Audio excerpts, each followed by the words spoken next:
Hello everyone, here I am back with second part of chapter 10, that is respiration in organisms.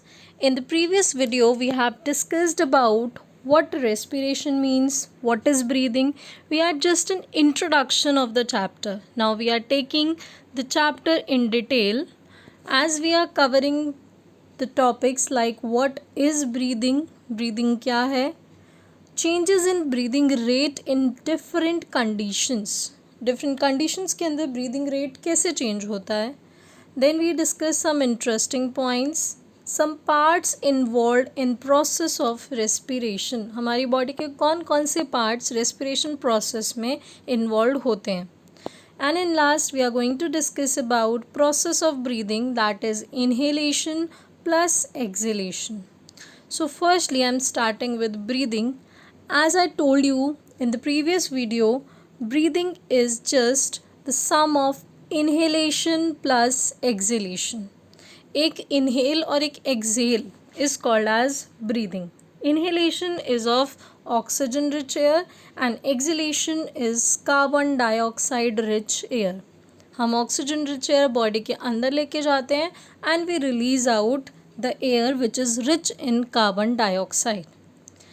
In general, one exhalation plus one inhalation is called as a breath. एक inhalation और एक exhalation को combine करके क्या मिलता है, एक breath मिलती है, यानी कि एक सांस. एक सांस का मतलब क्या है, एक बार इन्हेल करना और एक एक्सहेल करना, तब जाके हमारा एक सांस का राउंड कंप्लीट होता है. So similarly when number of times a person breathes in a minute, एक मिनट के अंदर एक पर्सन कितनी बार ब्रीथ करता है, यानी कितनी बार इन्हेल और एक्सहेल करता है, that is termed as breathing rate. उसे हम क्या बोलते हैं, ब्रीदिंग रेट बोलते हैं, in just 1 minute. So my question for you is that does breathing rate remains constant, same रहता है फॉर द होल लाइफ, पूरी लाइफ के लिए, और it changes with the change in work we are doing. क्या ये change हो जाता है अगर हम कोई काम कर रहे होते हैं, सो रहे हैं, जगे हुए हैं, घूम रहे हैं, we are having a walk, we are running और we are doing something else, then does our breathing rate remains constant or it changes.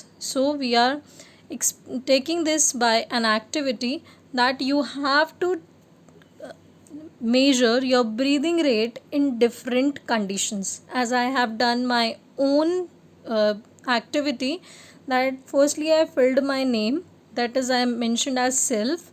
Then what is my normal breathing rate? In 1 minute I counted how many times I had, अब how many times I breathe, कितनी बार मैंने एक minute के अंदर breathe किया, तो that comes out 16. यानी एक मिनट के अंदर मैंने कितनी बार ब्रीथ किया, 16 टाइम्स ब्रीथ किया. Then I also counted my number of breaths after a brisk walk for 10 minutes. 10 minutes मैंने brisk walk करी, बहुत तेज़ तेज़, और उसके बाद मैंने अपना ब्रीदिंग रेट काउंट किया कि एक मिनट के अंदर मैं कितनी बार ब्रीथ कर रही हूँ. That comes out 20. Then I done one more thing, I had run for about 100 metre. मैंने 100 मीटर की रनिंग करी. Then I again measure my breathing rate for a minute, that comes out as 25. It means 25 times मैंने breathe in breathe out total process किया. And at rest it comes out as 15. So by this table I found out whenever a person is doing some work, the breathing rate increases, but when a person is at rest, the breathing rate is normal. So this proves that whenever a person needs more energy, जब एक person को ज़्यादा energy की ज़रूरत है किसी भी काम को कंप्लीट करने के लिए, then in that case the person, either he is a he or she, they breathe faster. वो क्या करते हैं, ज़ोर ज़ोर से सांसें लेना स्टार्ट करते हैं. So this oxygen requirement increases in the body cells. ये ऑक्सीजन रिक्वायरमेंट जो है हमारी बॉडी के सेल्स के अंदर बढ़ जाती है जब हम ज़्यादा काम करते हैं. सो इन दैट केस हमारा ब्रीदिंग रेट भी क्या हो जाता है, इंक्रीज हो जाता है. But when we are at rest, so in that case our breathing rate is normal, that is either 16 or it will be 15. आप ये सब मेजर करके चेक करना खुद से that does your breathing rate is constant और it is changing with the change in work.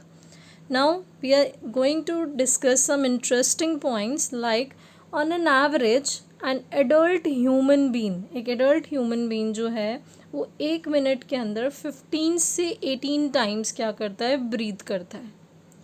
यानी उसका ब्रीदिंग रेट कितना हो सकता है, 15 to 18. 15 भी हो सकता है, 16 भी हो सकता है. So that is an average rate. An adult human being breathes 15 to 18 times in a minute. But when that person is going for an heavy exercise, अगर वही person heavy exercises perform कर रहा है, in that case the person is breathing more than 25 times in a minute. In that case वो 25 से भी ज़्यादा बार क्या कर रहा है, breathe कर रहा है. Now my one point is this, when we feel drowsy, जब हम बहुत थका हुआ फील करते हैं, in that case our breathing rate decreases, क्योंकि हमारी बॉडी उस केस में कोई काम नहीं कर रही है. ब्रीदिंग रेट क्या हो जाता है, डिक्रीज हो जाता है. when we are sleeping or when we are reading something, in that case our breathing rate is also slows down as compared to the heavy exercise. Otherwise it's normal that it should be in the range of 15 to 18. While we are walking, running and washing clothes, in that case breathing rate increases, because in that case our body requirement of oxygen also increases. So if oxygen requirement increases, it directly increases the breathing rate, क्योंकि हमारा inhalation और exhalation का process भी क्या होगा, fastly होने लगेगा. So in that case breathing rate will increase. Now we are going to discuss about the parts involve in the process of respiration. The parts that are involved in the process of respirations are called as respiratory organs. उन्हें हम क्या बोलते हैं, respiratory organs बोलते हैं. और जब वो सारे organs combine कर जाते हैं, then we called it as a respiratory system. हम इसे अभी डिटेल में और डिस्कस करेंगे. Here is just an introduction of the parts that are involved in the process of respiration. The process starts from our nostrils. जो हमारे nose है उसके अंदर 2 होल्स होते हैं, उससे स्टार्ट होता है, जिन्हें हम क्या बोलते हैं, नॉस्ट्रल्स बोलते हैं. Then we will have a nasal cavity जो नॉस्ट्रल से आगे की तरफ जा रही है. You can see in the diagram the path from nose to which is connecting to inner side of your body is called as nasal cavity.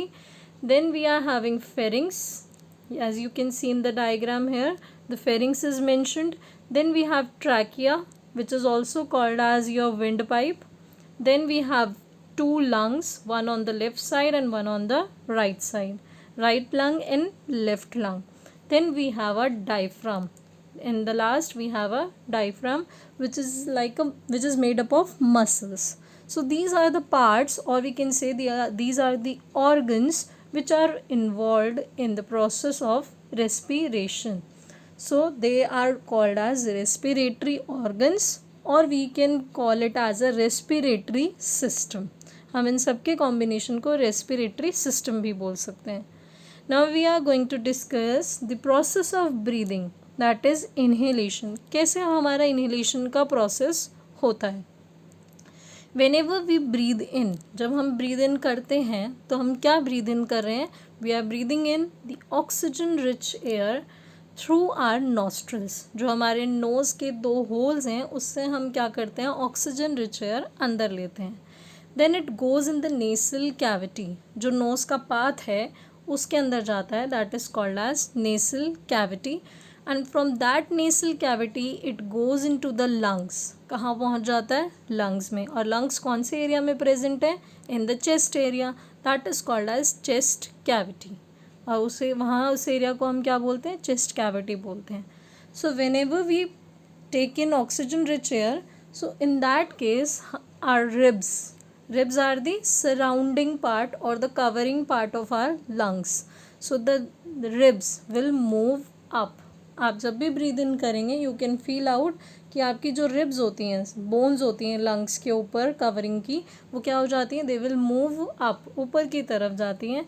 And the diaphragm, आप देख सकते हो डायफ्राम क्या हो जाता है, diaphragm will go down, diaphragm moves down. In that case the area of chest cavity increases.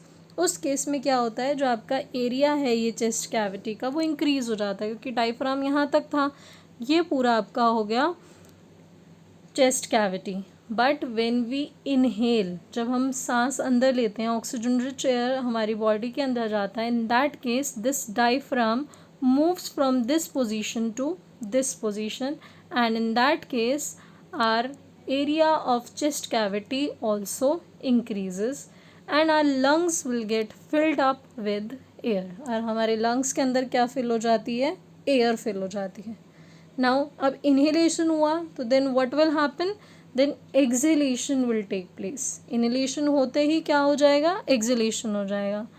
Now in this case जब air fill हो चुकी है हमारी चेस्ट कैविटी के अंदर, then we will exhale out the carbon dioxide. अब हम exhale करेंगे carbon dioxide.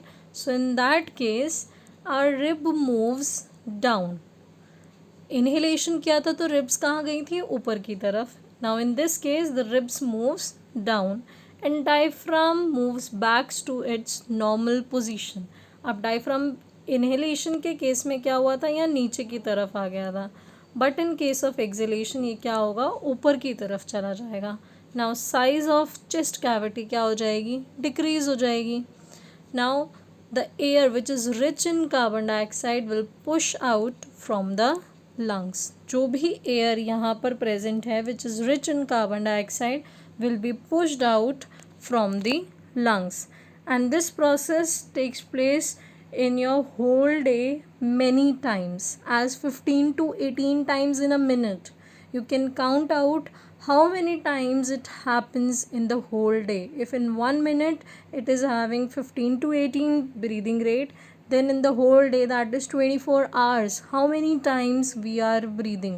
So this is a very interesting phenomena and we are going to discuss it in more detail in the next video. So thank you for watching and don't forget to subscribe, like and share.